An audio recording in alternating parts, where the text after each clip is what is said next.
everybody, it's Jo Parra, founder of the Ladies Working Dog Group. Are you feeling stuck with your gun dog training? Trust me, you're not alone, and that's exactly why you need to be here. Every week, we're bringing you the best tips and hacks to make training your gun dog easy peasy. We'll keep it straightforward, no fuss, just actionable guidance that you can put straight to use. So let's get started. Hello and welcome to another episode of Found It and Fetched It.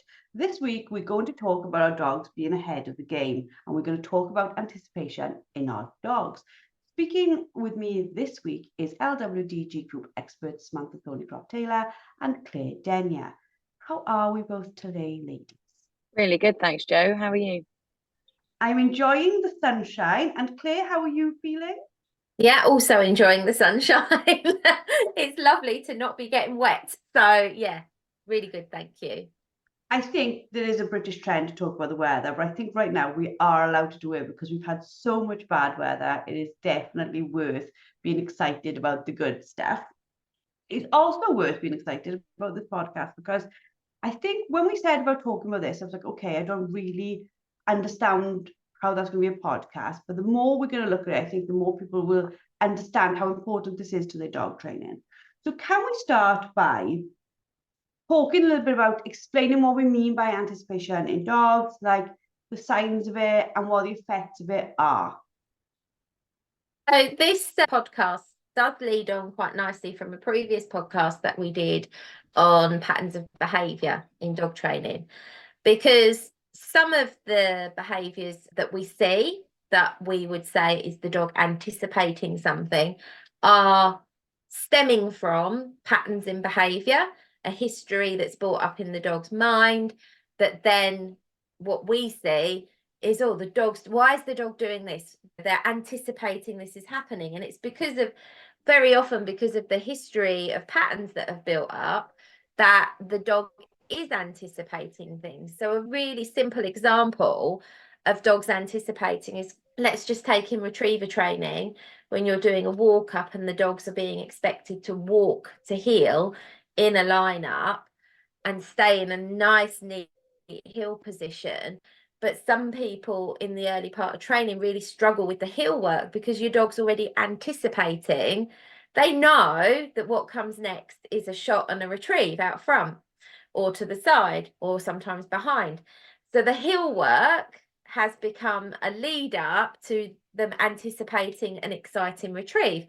So that's an example of how anticipation can create a little bit of frustration or drive in the dog, because they're anticipating the retrieve, not focusing on the heel work. Sam? Yeah, I think exactly that. It's essentially a learnt sequence based on historical events. As you said, Claire, I had someone said to me the other day that they weren't sure how exactly they got up off the sofa differently when they were going to take the dog out or going to the toilet or anything like that, but the dog knew. So they said, we can get up, we can go to the kitchen, the dog doesn't move. We can get up, we can go to the bathroom, the dog doesn't move. We can get up and go to walk the dog, and the dog jumps up and is all excited. And they said, but surely I'm getting off the sofa in the same way. But the dog has learned to read those signs through the historical repetition, and it's got that anticipation, and it knows that something good is coming on this occasion. So let's talk a little bit though. Anticipation is a good thing, isn't it? In a lot of our training. For example, if we look at a human world, we anticipate that cars are going to be coming down the road, so we stop. That anticipation makes us wait. As a learned behaviour, pattern of behaviour, we use it to our safety. And for our dogs, when they're like going out to get a retrieve, that anticipation is that they know that's coming. So anticipation isn't a bad thing, is it? It can just lead to bad behaviours. If you look at a dog where you might describe it as reactive on the lead. Now, reactivity could be a multitude of things. It could be overexcitement, could be frustration, could be aggression, could be fearful. There's lots of things, but they all are described as the dog is reactive. It's reacting to something. So a negative reaction could be a dog that decides that because of a history of what's happened when it's seen another dog, when it's been on a lead, it might react negatively. So that could be lunging, barking on the lead toward the other dog because it's anticipating, I'm going to tell you to bog off before you get the opportunity to come over here and harass me. So that sort of anticipation can create very negative behaviours that we don't want our dogs to display. But again, it goes back to a history, very often a history of things that have happened that have led to that behaviour. Sam? Yeah, I think anticipation can be, like you said, it can be positive anticipation, it can be negative anticipation. The negative anticipation obviously is, for example, the examples that Claire just gave, but then you do have the positive anticipation. My dogs, when they see me dressed in my picking up gear in the winter, they are then full of anticipation of going out on a working shoot, and that their drive increases, their desire to do increases. So in that sense, that anticipation is useful and really helps to propel the dog through the day. So I think there's a balance, and I think anticipation isn't an ugly word, which sometimes it's perceived to be, provided you've got the rules and the boundaries in place, which then mean that you can iron out the negative anticipation and utilize the positive anticipation. So if we talk about it, like what sort of triggers a dog's anticipation and the common signs that a dog is anticipating something, but it's led by cues, isn't it? So it's a physical or like a visual or a smell or something they hear. Something is a cue to trigger their behavior. They so yeah, they see things, they sense things, they smell things that in the past have meant something. If I come home and I smell a cake in the oven, I know I'm getting cake for pudding that night. It's that anticipation. History dictates the smell of a cake in the oven means I'm going to get to go and eat cake.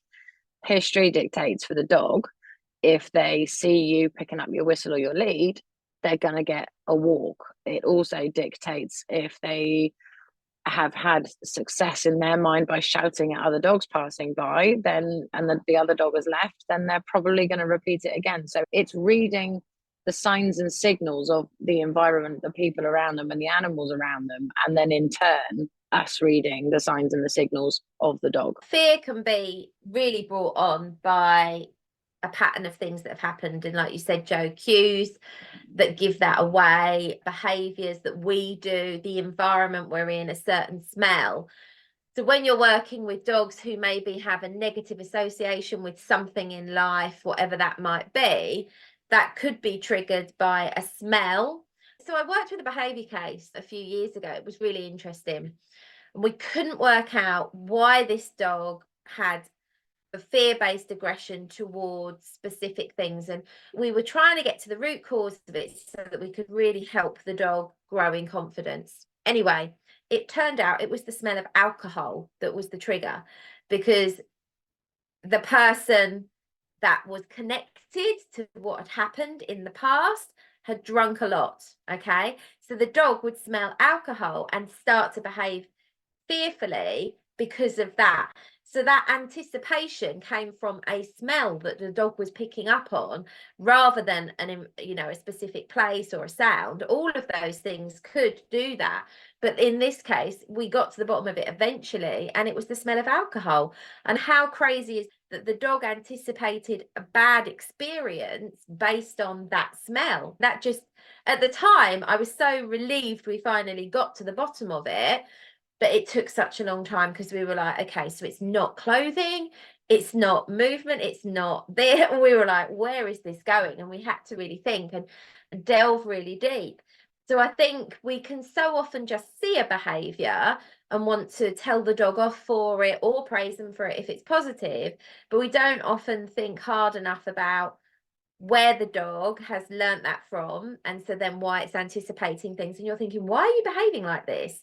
And it's because of something historically, even down to something like smell, Joe. I can even think from our perspective, I don't know, you can drive past a McDonald's and the smell outside McDonald's, I'm pretty convinced somebody will tell me, I'm sure by email, that they pump the smell outside as well, because it is literally only like outside a McDonald's. The smell makes you think, oh, I fancy one of those. And you might not fancy one of those, but there's something, one thing is affecting another. Now, psychologists will go into the nitty gritty of it. But I can see for a dog, if you think about it from the perspective of, for example, the sound of shot means I'm going on a retrieve. but then it's not their retrieve, how that can then be like, hold on, that tells me this happens, and now you're not letting that happen, so I'm getting really wound up about that. Yeah, absolutely. And you see this so much in group classes where dogs maybe are so used to training on their own, and so they're training on their own and they're really super steady, but then you put them in a group and it creates behavior problems that are usually frustration based, and the dog is, but it's mine, must be mine, it's always mine, how is it not mine now? So you see that unsteadiness, that lack of self-control, that frustration, all those behaviors that go alongside that, which is because history has taught the dog, when I see that, I get to go and have fun. And then all of a sudden they're in a group scenario and the dog goes, what do you mean it's not mine? It's always mine when I see the thing go out. So yeah, that is another form of anticipation, and can then lead to things where, let's just say, the owner then gets frustrated, and so then the dog has a negative then association with that sort of group scenario, because now the owner's acting really different and not handling me like they normally do. And all of these things build in and create behaviors based on history, which then create an anticipation of what's going to happen next. Sam? Yeah, I think, and something you said then just triggered something in my mind. So potentially a slight little deviation, but you wouldn't expect any more, any less from me, obviously. So when you were talking about retrieving and it going from a single dog being trained on its own to then working in a group class, it made me think about the length of the retrieve as well. So quite often when we're working with dogs, the distance that the dog is comfortable retrieving at, and it has this anticipation that it's going to find a retrieve, is as far as the owner can throw. So if the owner can only throw for 30 yards, the dog is used to it's got that anticipation that it's going to find a retrieve within 30 yards. And then we start trying to extend the retrieves or making them memory retrieves, or someone else throws the retrieve. And then that can bring in other problems, because this anticipation that the dog had that it was going to find something, then it doesn't find something, then it loses confidence, then it needs to have extra handling, then the owner wonders what they're doing wrong. And again, that what started as a positive anticipation can then become a real confidence knocker for the dog. And if it's done too many times, repeated too many times, then you can end up with a dog that actually doesn't then have a positive association with retrieving. It has almost like this negative worry anticipation that it's not going to find what you want it to find. So it can create this quite vicious circle. And you see this a lot with how dogs start to read their handler's body language. Things like putting the whistle in their mouth before they're going to do a stop whistle. The dog anticipates, you're going to stop me. So then they're sticky on the send out, things like that. All these things from anticipation.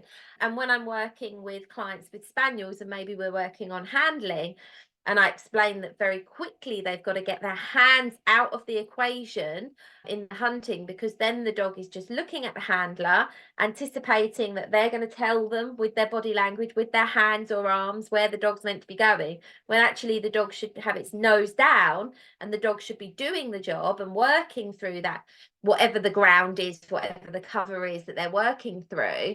But yeah, what we do as handlers can create this anticipation. So for example, if the handler is holding on to something, they've got to be so discreet. So when they're hunting the spaniel, they've got to be so discreet when they drop that find down for the dog, because if the dog spots them drop that find down, they're going to anticipate that the thing they find is coming from the handler. So they're going to be looking up at the handler instead of keeping their nose down on the ground.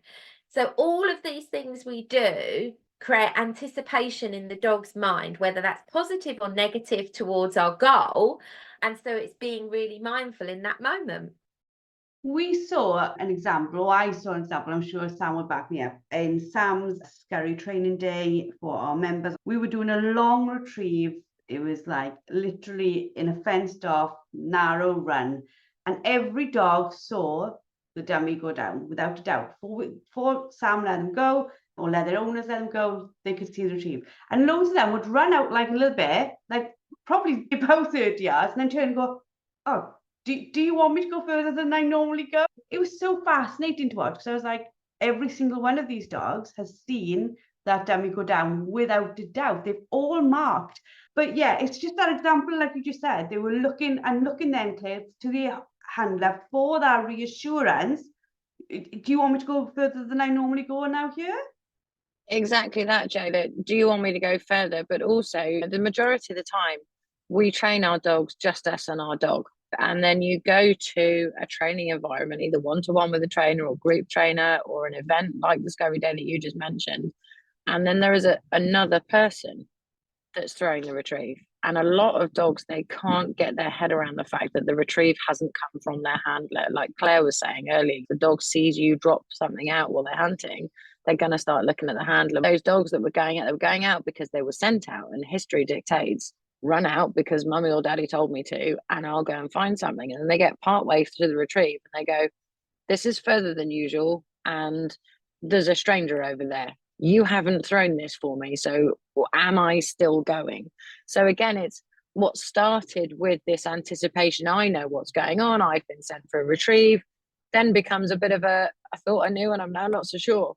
But we've just got to use or build that confidence in the dog, use that initial anticipation to really get the dog confident going out and pushing on, pushing further. And that's absolutely right, Sam. And I think when we think about it, this is why so often we're saying to clients, you've got to change the pattern of what you're doing frequently. Once the dog has learned a skill, you then need to change the pattern of how this happens, because they learn patterns so quickly, which then leads to anticipation, which then leads to behavioural things happening. And the owner's just thinking, why has this gone wrong? And it's no, the dog is just anticipating the end piece. So the dog will try and skip things, right?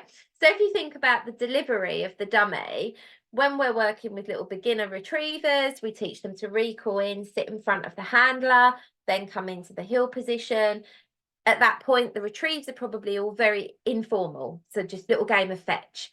Then when we start to formalize the retrieve, we use what we've taught the dog in the recall to transfer into the retrieve. So you bring the retrieve in front of me. We don't ask for a sit and delivery straight away because a lot of young dogs can't do that. We build to that if that's the handler's goal, but they come in front, deliver the retrieve, then come into the heel position. Now, what I find very often with young dogs through this process is they start skipping out the bit in front because they're like, I get the reward when I get to the side. So the dog will run in with the retrieve, and instead of delivering in front, will come straight round to the side, want to get rid of that dummy as quickly as possible. So they might start spitting the dummy in anticipation of getting the reward in that end place in the heel position. So we might need to backtrack and break that down a little bit and take the retrieve and reward the dog in front before we then bring them to heel to break that pattern, because the dog isn't being naughty. Through history of what's happened, they anticipate the end goal, the end where the reward happens. So they just try and skip a few bits to get there. I think also it's that anticipation about the reward you were talking about. We use that anticipation of reward on things like a recall, be it just a straightforward recall or a recall away from another dog or a person or livestock, any of that sort of stuff. We rely on the fact that we've taught the dog to anticipate, get back to me as fast as you possibly can, and there will be a nice reward for you, whatever that reward might be. Food, hunting, retrieving, obviously the type of rewards depends on the dog. But like Claire was saying about young dogs just then, and them trying to skip pieces in this chain, trying to skip through the links to get to that reward at the end. I'm sure we've all seen it when we're trying to teach a new dog, a young dog, a new behavior or a new position, and the dog knows that if it gets it right, it's going to get a reward. So then what it does, maybe you're trying to teach it to stand on command rather than to sit or to lie down or whatever. And you see the dog literally jumping through every other position and activity and behavior that it knows, because it's like, I'm not really listening to you at the moment, but I'm going to give you my paw. I'm going to jump up. I'm going to sit down. I'm going to lie down. I'm going to roll over. I'm going to spin. I'm going to do everything you've ever taught me to try and get it right, to get that reward that it's anticipating. Honestly, position transitions are probably one of the biggest time I see anticipation with my own dog, Rose. I don't see it so much with the others, but with her specifically. If one of those positions is slightly weaker, I might spend a bit of time like doing that position again and rewarding that position, doing that position again and rewarding it. And what you just said there, Sam, because I do that, she then starts to anticipate that she gets the reward for that one. And I've not stopped rewarding the other ones, but maybe I'm not rewarding them ones as frequently. So she flies through some of the positions or misses a position that I asked for to give me the one that she's had the most rewards for recently, because she's anticipating getting that high value reward. So I might say, a good example, so I'll say, and I'll mix up the order in which I do them, but I might do sit down and stand, and then I might mix it up and go stand down. And then if I repeat a pattern too quickly, or I've over rewarded one because it's weaker, what will happen is she'll fly out of one into another one. And the one that it happened on most recently was the down, because she was jumping out of the down before I was asking her to come out of the down. So she was going down and then springing immediately out of it into a stand, because she was like, the stand is the one that I got that reward for last time. And I'm like, oh no, hold the down. So then I started rewarding the down. So then she was freezing in the down or flying out of a sit into the down. And so you have to really think about how you're rewarding, how frequently you're rewarding. Are you rewarding intermittently? Are you trying to strengthen each behavior, so then rewarding each behavior? You have to really think about it, because the dogs just learn these things so quick, and they start anticipating what's next, either anticipating what is next or also the reward, where the reward comes in that pattern. So yeah, it's crazy. If we talk about this even further, like going back to the scary training day, we trained with Sam's husband, Alex, who's fabulous. And the way I saw anticipation used in a really positive way, and I've never seen this done before, so maybe it's my naivety or lack of experience on dogs, but in order to get the dog running the scurry on the right to speed up, we run a dog outside the scurry on the left. So the dog that was running could see that another dog was going to be going the same way as it at the same time. I've seen the use of, if a dog's reluctant to retrieve, that you may hold that dog back and let him watch others together, competitive, or that want to do it. But this was using anticipation. The dog's, no way is that dog getting to my dummy before me. I'm flying out. I am going at pace. And I just thought, wow, isn't it clever? Like, we talk about anticipation and about positive and negatives, but isn't it clever how we can really do so much more than maybe we think we can do with it? Yeah, it's really amazing. And I think we underestimate how we can use that to our advantage in training our dogs, and how we can change behavior and how we can turn negatives into positives. I think we totally underestimate it. Sam? We did. We use, I'm trying to think how to put this into words. We use anticipation in sorts to change or to carry out behavior modification. So we use some form of anticipation quite a lot of the time to change a dog's association with something or someone. But obviously the way that you do it, the way that you use it is specific to the dog. But on the surface of it, if you like, if you've got a dog that is fearful with people wearing sunglasses, you would use anticipation of previous historical events that the dog has done and carried out well to then work alongside. So they see that person in, what did I say, sunglasses, and then they're getting the positive bit. So it is utilizing that anticipation for the benefit, as well as appreciating that we also have negative anticipations from dogs that we've got to clear up, for want of a better phrase. So are we on about here, like pairing something they associate as being really positive and rewarding with something they anticipate as being negative, and hopefully helping the positive weaken the negative association? That is exactly what I was trying to say. Yes, you explained it beautifully. You did it beautifully. That really nicely, Joe. That was awesome. I just don't know where that came from, but it came from you guys, so I do know where it came from. Okay, let's talk about, are there specific breeds or dogs that are more prone to showing us these quick anticipatory behaviours? Yes, especially if you're going to talk about breed specific behaviours. And so those things that come naturally to the dog, of course, they're more quickly going to anticipate them. So yes, absolutely, understanding the breed and what is innate in that breed. So it doesn't need to be trained, doesn't need to be taught, doesn't need to be repeated multiple times to build that history. Yes, you're going to get probably what seems more like anticipation in those areas for sure. Sam? Yeah, I think you just said the genetic behaviours. So, for example, a collie gets loaded into the back of the truck and driven into a sheep field. It's going to anticipate that it's time to go to work and round up some sheep, but you wouldn't expect a chihuahua to pick up that same anticipation if you put it in the back of a pickup truck and drove it into a field of sheep.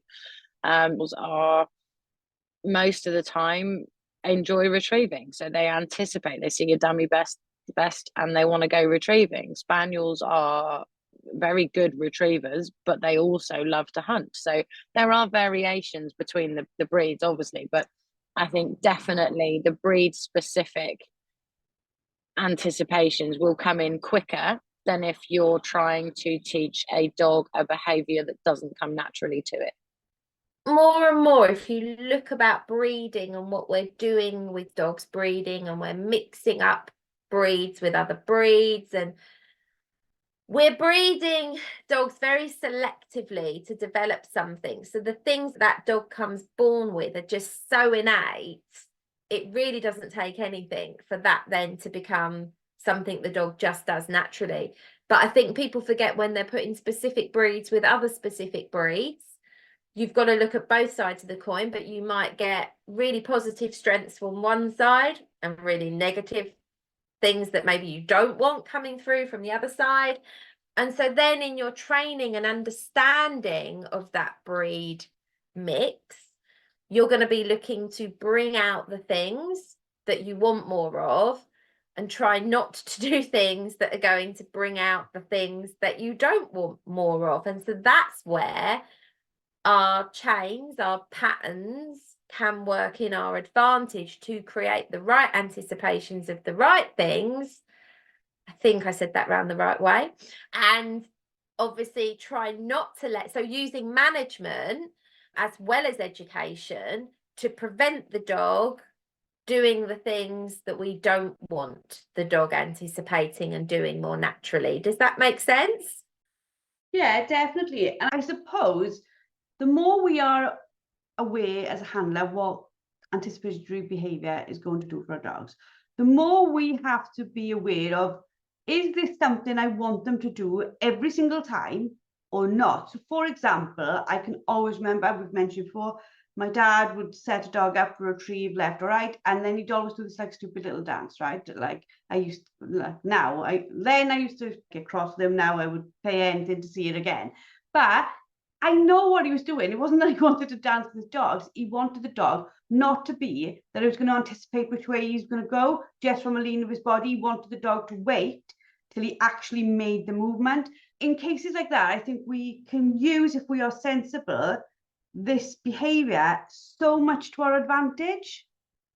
We can, absolutely. And I think I was working with a Cocker Spaniel recently that had really good anticipation of retrieving, but that it had gone too far the other way. So then running in had become a real issue, and its owner was struggling to get it to stay steady again. So we went through a lot of body movements, like you were saying with your dad. Just because I put my hand up doesn't mean you're about to get sent, because the dog was jumping the gun. So you put your hand up, oh no, I'm just going to put my hair behind my ears, or you'd go to move your hand and you'd have a stretch, anything. So the dog then, in that instance, you're trying to dampen the anticipation a little bit so that the dog can then use its brain and put the thought processes in order, and then go, okay, just because you've moved doesn't mean I'm about to be sent. I've got to sit, I've got to think about this, I've got to use my impulse control and the steadiness that I've been taught to wait for that command to go. That's exactly it. We don't want our dogs anticipating everything. We want them to be listening to us. And I think this is also where, and to bring this up because it's important, distracting a dog from doing something is not teaching them to listen. You're just distracting them. So I think if you've got a dog that's really anticipating and as a result of that has frustration issues, is running in, like you said, Sam, on the retrieves, is preempting what you were describing, Joe, with the directions there. Distracting the dog is never going to change the behavior pattern. It's never going to change the dog's anticipation because you're merely just distracting the dog. And that's where we have to use training and education and changing patterns to stop the dog having those issues and to get them anticipating that if they're patient, they will get the reward. And it's distracting the dog will never create that. You will never get that merely by distracting the dog. You're not actually changing the mindset of the dog. If you think about it, I'm sure most people listening to this, I don't know if it's just me, but I'm sure it's everyone. You walk past the fridge, you open the fridge, and I sometimes think, why on God's earth am I in the fridge? I wasn't going to get anything out of the fridge. I just walked past it. And it is like that automatic behavior, isn't it? We've made it every time we do this. So at that point, I'm not anticipating I'm going to get something out of the fridge. However, if I've opened it, even and thought, why am I in the fridge? I don't want to be in the fridge. My brain then says, my anticipation says, but something nice is now in this fridge, so I'm already here. And it's all those different behaviors, all those different ways we think as humans and dogs think, they all collide in this jumbled mess. So when you're trying to work out what's wrong with your dog, you're sifting through, aren't you, trying to find, is it this bit that's causing the issue, or is it this bit causing the issue? You've got to break it down into tiny bits. Your problem is not my dog won't retrieve, it's my dog won't retrieve, and it's because of this bit. 100%, Joe. You're on fire today, aren't you? You are on fire. 100%. And this is the thing. If the dog has done this thing, whatever the thing is, and that has been self-rewarding, then the dog has learned through its actions and will now anticipate future success based on what it's done being rewarding. You know, I think we totally underestimate dogs, and we totally underestimate how quickly they learn things and then anticipate what that end result will be. And sometimes that's to our benefit and sometimes it's not. And so we have to think about that, and we have to be like, why is this happening? What is the dog anticipating the end result to be? Because the behaviors you are seeing with your dog are based on what the dog is anticipating the end result to be. I almost feel like this shouldn't be a podcast, people listening on the podcast. This should be one of our masterclasses. We really are going in depth on this one, far more than we normally do. How can anticipation be used to strengthen a bond between you and your dog? I think you can use it in multiple ways. You can use it playing games with your dogs, all that sort of thing. It nurtures the bond, it nurtures the relationship between you and your dog. And if the dog has got anticipation that the game is fun, and if the dog then learns or gets this anticipation that you are fun because you play the game, then that can only help to strengthen the bond. And if you're the one that picks up the dummy vest and takes it out to go training, again, you're nurturing this all-encompassing bond that we provide all the fun, that we provide all the stimulation, we provide all the health and welfare needs as well. And again, that can only increase the relation, improve the relationship between you and your dog. Works both in training, as Sam's just described, but also in behavior. Rose has the most beautiful temperament, but we're having to really educate our latest puppy, Jeannie, in that Rose is not her personal giant teddy bear that she can drag around and, you know, lay on squash. And Rose will not correct her. She won't correct her. She has corrected her twice in the time that we've had her, and she's now 5 months and we got her at 8 weeks. And those corrections have been really quite pathetic, that they are not going to work. whereas Indian Dude have educated her through appropriate corrections from day one. Now, Rose has learnt through everything Sam just said, through historical behaviours with me, through my behaviours with my dog, that I will always protect her. So I had to really think about this and think, hang on a minute. So the reason that when Jeannie is beating up Rose, for use of a better word, like that's basically it. Why does Rose run to me? Rose runs to me because she's learned in her life, throughout her life, that I'm her safety net, I'm her place to be. She doesn't feel the urge or need to be aggressive, do anything, because mum will always bail me out of this. That's anticipation. That's my dog anticipating that she doesn't need to behave a certain way because I am the one in control that can deal with it. There are pros and cons to that. I would like her to correct Jeannie so that she's not reliant on me anymore. But I also know that Jeannie, being a beautifully temperament puppy, it's just a little phase she's going through. We're managing it because I'm correcting, and Jeannie will grow out of it. She totally will, because it's not a behaviour that I will allow to continue. So it's that whole thought process around that. But yeah, like Sam said, when I put my training vest on and I go out, with my dogs don't run for the hills or go off doing their own thing. They're looking at me for, what are we doing? So we can build that anticipation, we can build that relationship, we can build that strength of character of our dog by everything we do with them throughout their lives. And we can create resilient, capable, behaved dogs. The thing is, life happens, things happen to dogs out of our control sometimes, and then we have to step in, and then you're looking at behaviour modification and all these things. But the overriding fact is there's always going to be an element of genetics, and there's always going to be an element of the way the dog has been brought up that also comes into play in what you're seeing. So I think just, yeah, look at your dog's behaviour and be like, what is my dog learning from this? What will my dog's anticipation be of that? Because if somebody's taking their dog out and they're saying to me, the minute I unclip the lead, my dog's off, I'm like, okay, that's because your dog's not anticipating that being around you is going to provide the fun, which is exactly what Sam just said. Yeah, such important things to consider in life with your dog. And in the last example you just given, that dog that runs off is anticipating. I come off the lead and I shoot out at 900 miles an hour, because you see it so many times, don't you? People will open a car door, dog's gone, and I'm like, the dog has learned to do that. Like, that dog didn't do that in the beginning as a pup. That dog did not, at a 12-year-old pup, jump out the car and fly up the mountain.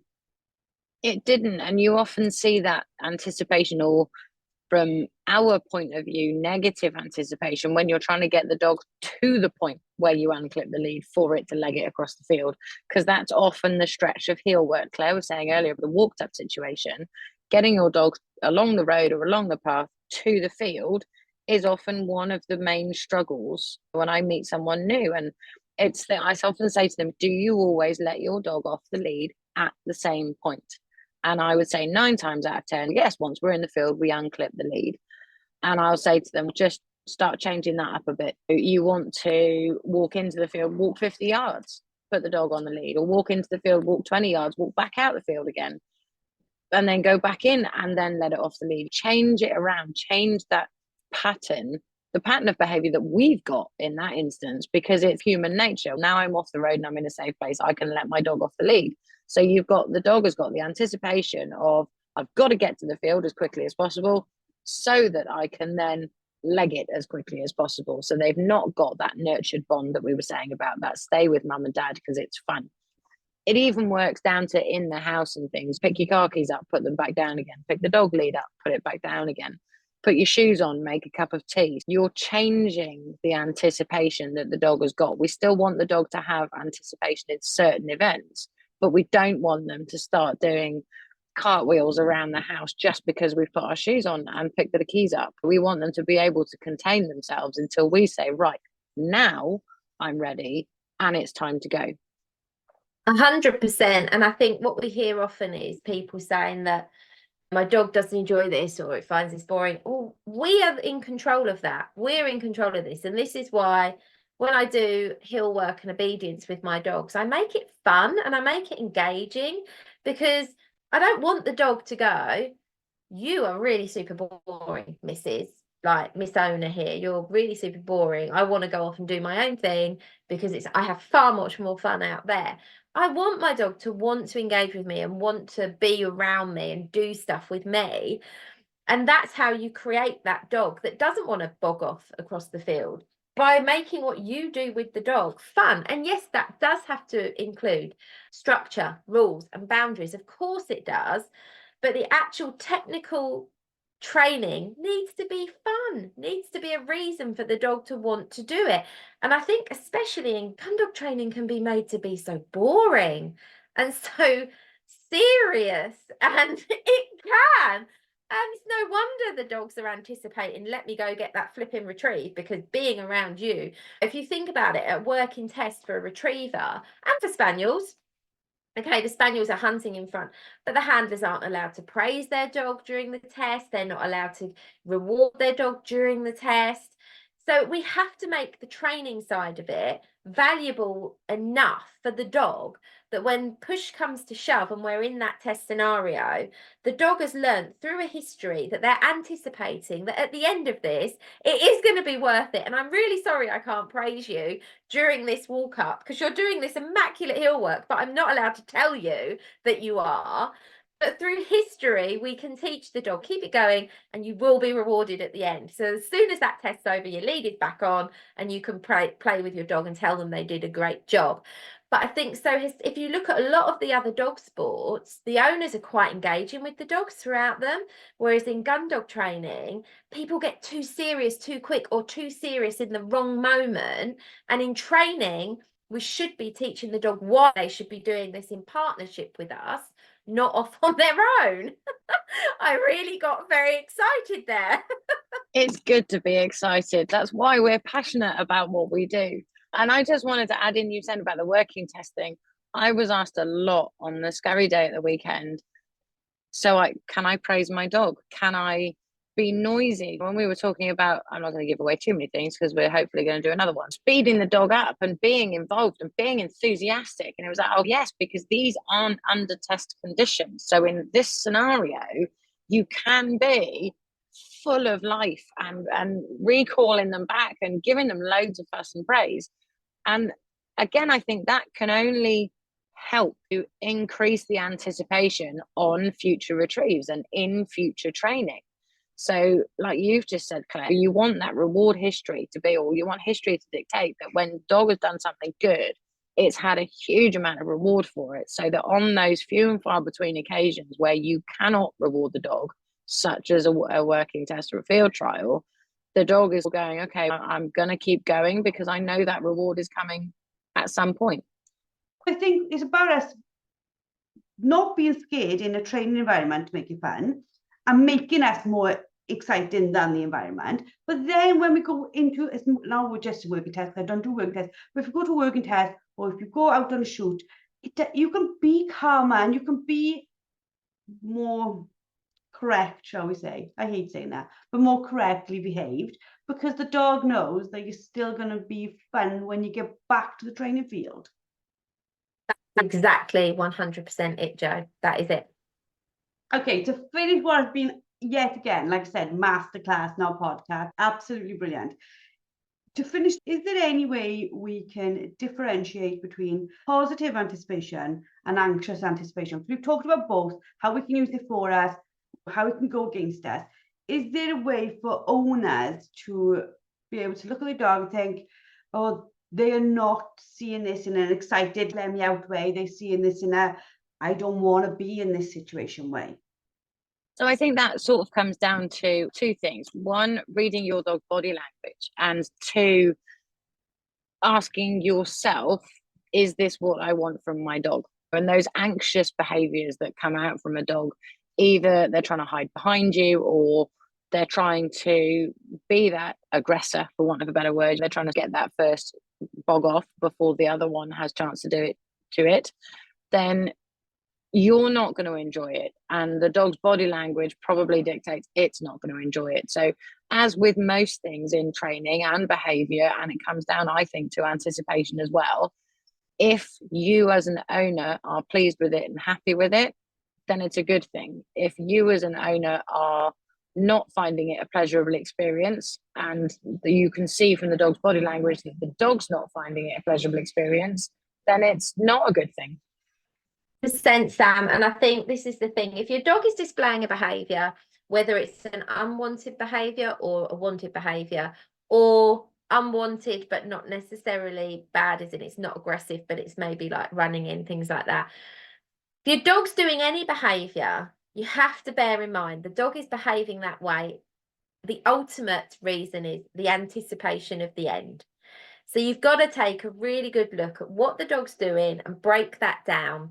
Are they anticipating something good? Are they anticipating something bad? Bringing that back in and saying, how do we now change the dog's point of view, the dog's feelings, the dog's behavior, and change what that end anticipation is? And so sometimes you might need to call on a professional to help you do that if you can't see that. And that's fine. That's absolutely what a professional trainer is for, is to help you see beyond your own eyes, to take a look at your dog from the outside and say, this is what I see, and work with you. And never be afraid to admit that you need help. This question, I might not put in the podcast, but I am fascinated because this is the topic we're on. I love exercising, but I frigging hate going exercising, right? Loads of people are the same. When I get on the treadmill, I hate it. I want to blow the thing up. I have to force myself on it.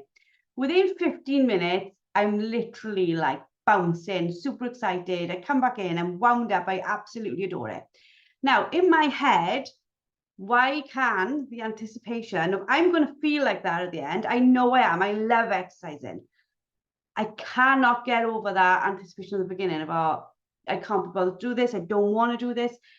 My question is not about like, how do you fix my treadmill problem? My question is, can it be the same for dogs though, where they're anxious maybe about going training, but then when they get training, they love it? How does this work? Yeah, that is a thing. There are some dogs that are not necessarily comfortable in a group class scenario, but love the retrieving. They need a lot of warm up, which I think is what you've just touched on. Like when you get there, you get 15 minutes in and you're good, you're loving it.